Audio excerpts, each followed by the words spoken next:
भोपाल में मंत्री विश्वास सारंग ने यूनिफॉर्म सिविल कोड यानी यूसीसी को देश की एकता और अखंडता के लिए जरूरी बताते हुए कहा कि हर व्यक्ति को समान अधिकार मिलना चाहिए, इसलिए समान कानून जरूरी है।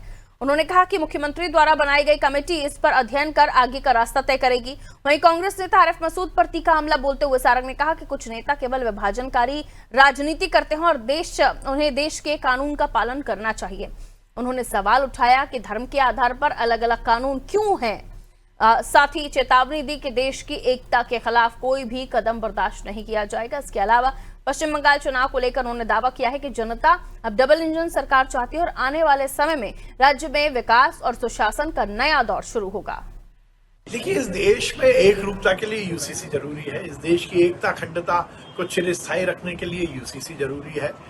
इस देश में एक संविधान होना चाहिए, हर व्यक्ति के अधिकार और हर व्यक्ति को विकास के अवसर एक जैसे मिलने चाहिए और इसलिए यूसीसी बहुत जरूरी है।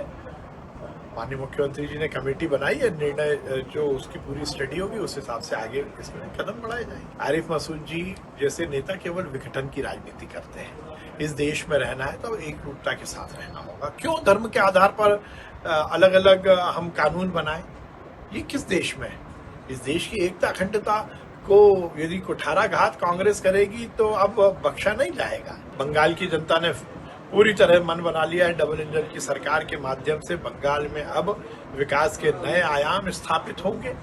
ममता दीदी का युग समाप्त, उनकी अराजकता का युग समाप्त। अब विकास और कल्याण होगा और नरेंद्र मोदी जी के नेतृत्व में डबल इंजन की सरकार की जो परिभाषा इस देश में स्थापित हुई है वो बंगाल में भी सरपट दौड़ेगी।